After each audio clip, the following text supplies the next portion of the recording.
ഞാനിവിടെ ഉണ്ട്. അതാണ് സ്വയംപ്രകാശം.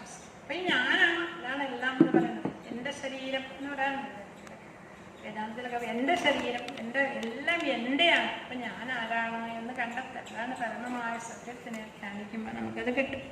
ആ പരമമായ സത്യത്തിന് നമുക്ക് മുഖത്തോട് മുഖം കാണിച്ചു തരും ഭഗവതമാണ്. അങ്ങനെയുള്ള പരമമായ എടുക്കുമെങ്കിൽ ധാരാളം ധർമ്മങ്ങളെ വിളിച്ചെടുത്തിട്ടാണ് അത് മുഴുവൻ കാവട്ടെയുണ്ട്.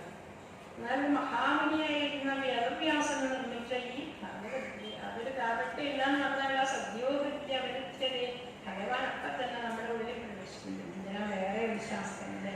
ഇത് നിഗമകൽപ്പതരോറും വേദമാകുന്ന വൃക്ഷത്തിൽ നിന്ന് വീണതാണ് ശിശുര ബ്രഹ്മർഷിയാകുന്ന ഭഗവത്ഗീത. നമ്മുടെ ഭാഗവത തുടങ്ങുമ്പോൾ സംസാര സാഗരയെ മന്ത്രം ഇതൊരു സാഗര.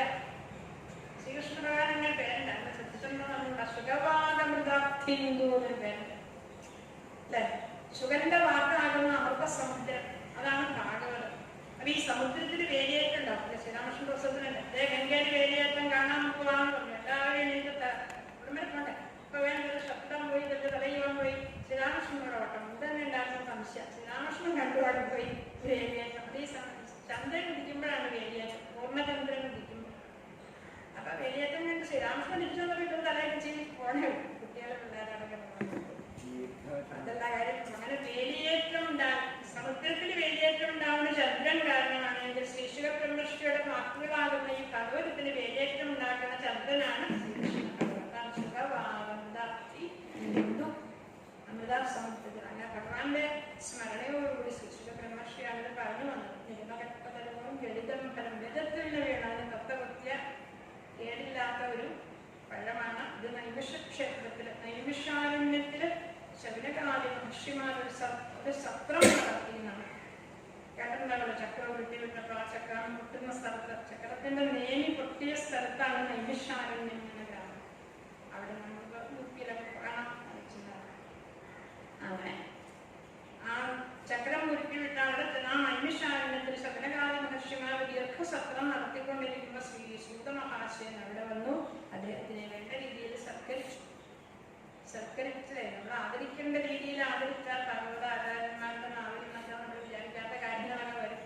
ആദരിക്കാതെ ഇരുന്നാൽ എന്ത് സംഭവിക്കുമെന്ന് 18-ാം അധ്യായത്തിൽ കാണാം. പരീക്ഷിത്ത് മഹാരാജാവ് കയറി വന്നപ്പോ നരേന്ദ്രമോദിക്കൊക്കെ വലിയ സ്വീകരണം അവിടെ കിട്ടണം. നല്ല അവസ്ഥ എന്തായിരിക്കുമെന്നത് മനസ്സിലാക്കണം. അപ്പൊ നല്ല രീതിയിൽ സത്കരിക്കപ്പെട്ട സൂതനയോട് അവര് 6 ചോദ്യങ്ങളെ ചോദിച്ചു. ഭഗവാന്റെ അവതാരങ്ങളെ കുറിച്ചാണ് പ്രധാനമായിട്ട് ചോദ്യങ്ങൾ. അതിൽ 2 ചോദ്യം പ്രധാനമായിട്ട് എന്തുകൊണ്ടാണ് ആത്മാവ് സന്തോഷിക്കുക എന്ന് ചോദിച്ചു. പിന്നെ കലി യുഗം വന്നു കഴിഞ്ഞു, ശ്രീകൃഷ്ണ ഭഗവാൻ പോയി കഴിഞ്ഞ ശേഷം ധർമ്മം ആരെയെ ആശ്രയിച്ചു നിൽക്കുന്നു.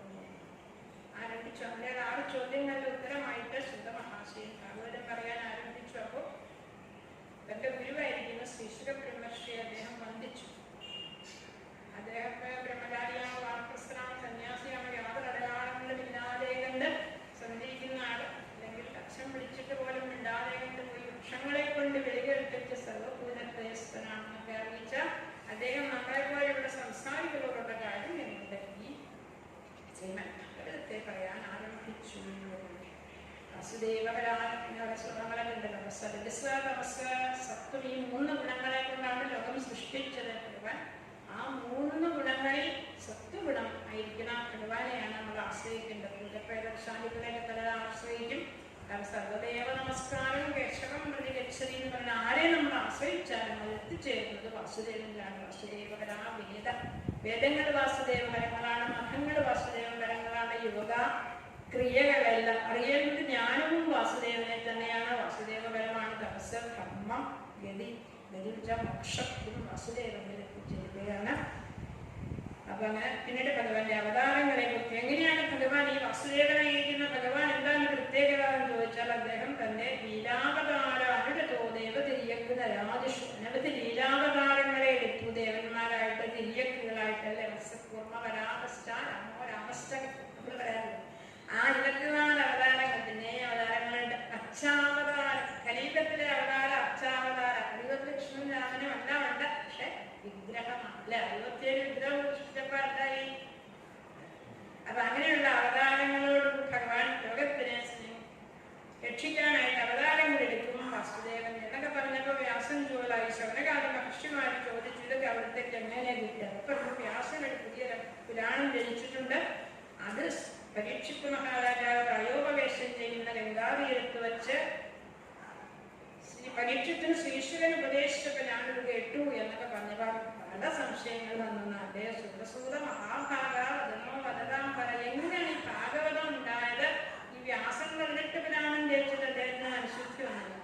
അപ്പൊ ഏതായാലും അങ്ങനെയുള്ള അദ്ദേഹം പിന്നെ എന്തിനാണ് പുരാണം രചിച്ചത്? സംസാരണം അല്ലെങ്കിൽ ഈ രാഗദ്വേഷാദികളൊന്നുമില്ലാത്ത അല്ലെങ്കിൽ ദുഃഖമില്ലാത്ത, നമ്മളൊക്കെ ഭാഗവതമായിരുന്ന ദുഃഖമുണ്ടാകും, ദുഃഖങ്ങളൊന്നുമില്ലാത്ത ഈ ഈശ്വര ബ്രഹ്മശ്രീ എന്തിനാണത് പഠിപ്പിച്ചത്? അതുപോലെ രാജാധിരാജനായിരിക്കുന്ന പരീക്ഷിത്ത് മഹാരാജാവ് എന്തിനാണ് പ്രായോഗവേഷം ചെയ്തത് എന്നൊക്കെ ചോദിച്ചപ്പോൾ ആദ്യ കഥ പറഞ്ഞു.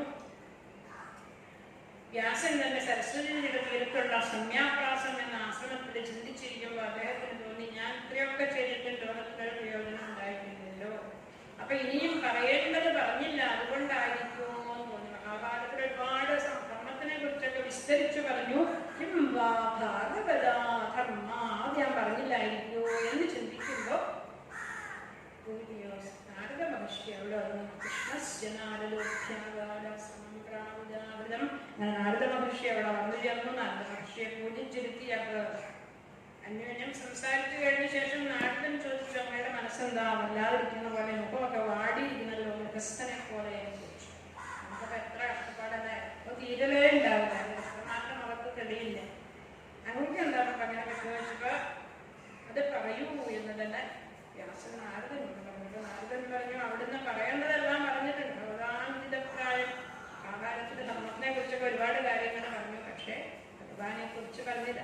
ശ്ലോകങ്ങളെല്ലാം പറയുമ്പോൾ ഒരു കാര്യം പ്രത്യേകം എടുത്ത് പറയണപ്പോൾ ഒരു വ്യക്തി എല്ലാ രീതിയിലും കർമ്മങ്ങളെല്ലാം അനുഷ്ഠിച്ചു. നമ്മുടെ അരാവണനെ പോലെ എല്ലാ കാര്യങ്ങളും ചെയ്തു. പക്ഷെ ഭാഗവത ധർമ്മം അനുഷ്ഠിച്ചില്ല എന്നാണെങ്കിലോ അതുപോലെ ഒരാൾ ഭാഗവത ധർമ്മം അനുഷ്ഠിച്ചില്ല, രാവിലെ എനിക്ക് അപ്പഴത്തിലേക്ക് പോകും, കാര്യം നോക്കില്ല, പിള്ളേർ നോക്കില്ല, എന്തായാലും കുഴപ്പമില്ല, അയാൾക്ക് എന്തെങ്കിലും ദോഷം സംഭവിക്കുമോ? വിജയത്തിന് എന്തെങ്കിലും ദോഷം സംഭവിച്ചു, അയാൾക്ക് എന്തെങ്കിലും നേട്ടം ഉണ്ടായാൽ ഉണ്ടായെങ്കിൽ ഭാഗവത ധർമ്മം. അപ്പൊ ഇതിനെ ഉറപ്പിച്ച് ഇങ്ങനെ പറഞ്ഞപ്പോ വ്യാസൻ ചോദിച്ചു, ഇങ്ങനെ ധൈര്യമായിട്ട് പറഞ്ഞേ എന്റെ അനുഭവമാണ് അല്ലെ. ഈശ്വരനെ കുറിച്ച് നമ്മൾ എത്ര കേട്ടിട്ടും കാര്യമില്ല, പിന്നെ അനുഭവം അല്ലെ. വേറൊക്കെ നമ്മൾ സ്ഥിരമായിട്ട് പോകണമെന്നാ നിങ്ങളിങ്ങനെ അതൊന്നും ആവശ്യം അനുഭവം ഉണ്ടായതാണ്. പറഞ്ഞിട്ട് നാരദ മഹർഷി പണ്ട് ഭാരതഭൂമിയിൽ ശൂദ്രനായിട്ട് ജനിച്ചു. ചടപടയെന്ന് പറഞ്ഞപ്പോൾ ശൂദ്രനായിട്ട് ജനിച്ചു അദ്ദേഹം, അതായത് ദാസീപുത്രനായിട്ട് ജനിച്ചു. ദാസീപുത്രൻ എന്ന് പറഞ്ഞാൽ ബ്രാഹ്മണരുടെ വീട്ടില് വേല ചെയ്ത സ്ത്രീയുടെ മകനായിട്ട് ജനിച്ചു. സത്യകാമന്റെ കഥയിൽ പറയുന്നു. ആരാണ് ചോദിക്കുന്നത്?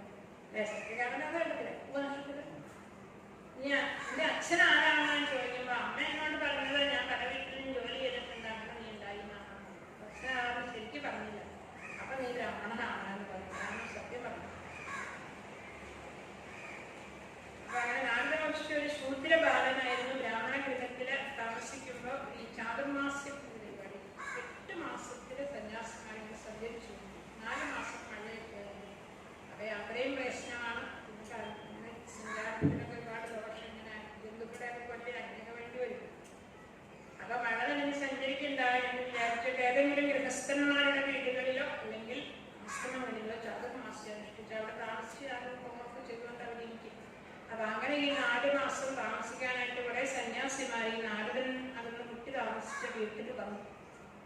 അപ്പൊ അവരുടെ ശുശ്രൂഷിക്കും നാരദനെയാണ് 5 വയസ്സായ കുട്ടിയാണ്. അപ്പൊ കളിപ്പാട്ടമൊക്കെ ഉപേക്ഷിച്ച ദിവസം രാവിലെ അവര് മയക്ക് നോക്കാൻ പുഴയിൽ പോകും. അവര് കുളിക്കണോട്ടത്തിൽ ചാടം കുളിക്കും, അവര് മൃഗങ്ങളോടാളും നിൽക്കും, എല്ലാം കാണിച്ചുകൊണ്ട് അങ്ങനെ ആ ധർമ്മത്തിനൊരു ഗതി വന്നു. അതാണ് ധർമ്മത്തിന് ഗതി വന്നിട്ട് നാരദ മഹർഷി 4 മാസം കഴിഞ്ഞാൽ അവരുടെ ആഹാരത്തിന്റെ ഒരു പങ്ക് ഈ കുട്ടിക്ക് കൊടുക്കുമായിരുന്നു. അങ്ങനെ ആ ഉച്ഛിഷ്ട ഭോജനമൊക്കെ ചെയ്തത് കൊണ്ട് ആ കുട്ടിക്ക് വൈരാഗ്യം വന്ന് വളരെ വേഗത്തിൽ നാരദന് സന്യാസ കർമ്മത്തിന് താല്പര്യമാണ്. അതിനെയൊക്കെ ആദരിച്ചാലുള്ള പ്രയോജനം, ഇങ്ങനെയുള്ള കാര്യങ്ങളെ ആദരിച്ചാൽ അങ്ങനെ ആദരിച്ചതിന്റെ ഫലമായിട്ട് അവർ പോവാറാണെന്ന് നാരദ മഹർഷിക്ക് ഉപദേശം നൽകിയിട്ട് പോയി. ധ്യാനിക്കാനുള്ള വഴികളെല്ലാം പറഞ്ഞു കൊടുത്തു. നാരദ മഹർഷി ഇടയ്ക്കിടയ്ക്ക് കുത്തിയിരുന്ന് ധ്യാനിക്കാൻ തുടങ്ങുമ്പോൾ അമ്മ വേലക്കാരിയാണല്ലോ, അമ്മയ്ക്ക് പേടിയാണ്. ഇയാളിങ്ങനെ സന്യസിച്ചില്ല, നമ്മുടെ കുട്ടികളൊക്കെ ആരെങ്കിലും സന്യാസിമാരുമായിട്ടൊക്കെ പരിചയപ്പെടണമോ എന്ന് കേട്ടാൽ നമുക്ക് പേടിയാണ്. സന്യാസിമാരെ നമുക്ക് വലിയ ബഹുമാനാണെങ്കിലും മകൻ സന്യസിക്കുന്നൊക്കെ അർത്ഥം പ്രാർത്ഥിക്കും. അത്ര എന്തോ ഒരു മഹാപാപമാണെന്ന ഓരോ അമ്മമാരും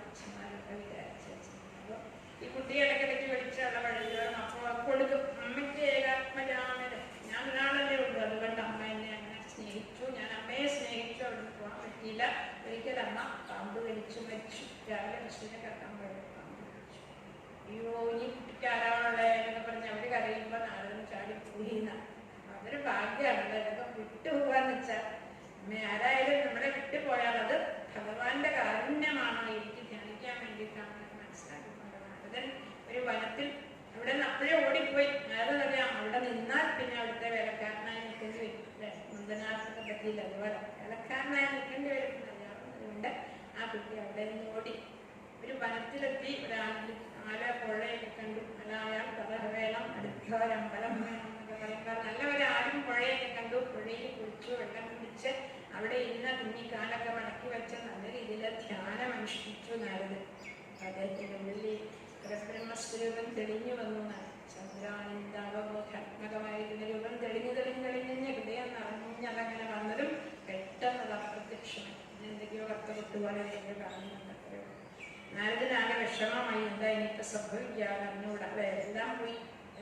പിന്നെയും കാര്യം കഴിയുകയോ ശുദ്ധി പോരാഞ്ഞിട്ടാവും. പിന്നെ ധ്യാനിച്ചിട്ട് ഒരു നിവൃത്തി ഉണ്ടായില്ല. അപ്പൊ ഈ ആഗ്രഹം മനസ്സിലാക്കിയപ്പോൾ ഭഗവാൻ എന്ന് പറഞ്ഞാൽ ഇതെല്ലാമാവും. അപ്പൊ ഭഗവാൻ ഒരു അശരീരി കഴിപ്പിച്ചു എന്നാണ്. ഈ ജന്മത്തിൽ കാണാൻ പറ്റില്ല. ഞാൻ കപടയോഗികൾക്ക് ദർശനീയനല്ല.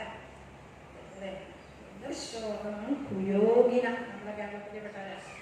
അതുകൊണ്ടാണ് നമ്മൾ ആരും ഭഗവാനെ കാണാറുള്ളത്. കാണുകയെന്നുള്ളതിന് ഒരുപാട് വ്യാഖ്യാനങ്ങളുണ്ട്. അതായത് അങ്ങനെ പറഞ്ഞപ്പോൾ അടുത്ത ജന്മത്തിൽ അങ്ങേക്ക് കാണാൻ പറ്റും എന്ന് പറഞ്ഞതോടുകൂടി സന്തുഷ്ടനായി നാരദൻ അവിടെയെല്ലാം ഓടി. പിന്നീട് ജീവിതം മുഴുവനെ എങ്ങനെ മരിക്കാം എന്നുള്ള ചിന്തയോടുകൂടി സന്തുഷ്ടനായിട്ട് ജീവിച്ചു. ഒരു കാട്ടുതീയിൽ അവിടെ വിലയ്ക്ക് കയറിപ്പോയി. നാരദൻ ശരീരം ഉപേക്ഷിച്ചു. പിന്നെ ബ്രഹ്മപുത്രനായി ജനിച്ചു. ജനിച്ചപ്പോൾ തന്നെ ഒരു വീണ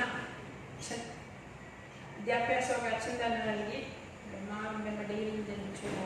ആ വീണയിൽ മഹതി എന്ന വീണയില് നാരായണൻ ഭഗവാന്റെ നാമങ്ങളും പാടിക്കൊണ്ട് ഹരേ നാരായണ ഹരേ നാരായണ ഹരേ നാരായണ ഹരേ നാരായണ അങ്ങനെ വീണയിലെ ഭഗവാന്റെ നാമങ്ങളും പാടി നടക്കുന്ന നാരദ മഹർഷിക്ക് ഭഗവാൻ എന്നെ വിളിച്ചോ എന്ന് ചോദിച്ചുകൊണ്ട് ദർശനം കൊടുക്കുന്നു. അതുകൊണ്ട് അങ്ങ് യാതൊന്നും ഭയപ്പെടാനില്ല. ഇന്നിപ്പോൾ നാരദ മഹർഷി അങ്ങനെ വായു പോലെ സഞ്ചരിച്ചുകൊണ്ടേയിരിക്കുന്നു. സൂര്യനെ പോലെയും അകത്ത് വായുവിനെ പോലെയും അങ്ങനെ സഞ്ചരിച്ചുകൊണ്ടിരിക്കുന്നു നാരദൻ. അപ്പൊ യാതൊന്നും പരിഭ്രമിക്കേണ്ടതില്ല. എഴുതാം എന്ന് പറഞ്ഞതോടുകൂടി വേദവ്യാസൻ ശ്രീമദ് ഭാഗവതം ഭഗവാന് പ്രാധാന്യം നൽകിക്കൊണ്ട് ഭാഗവത ധർമ്മത്തിനെ വിസ്തരിക്കാൻ ആരംഭിച്ചു. അപ്പോ ദേവർഷി ധന്യോ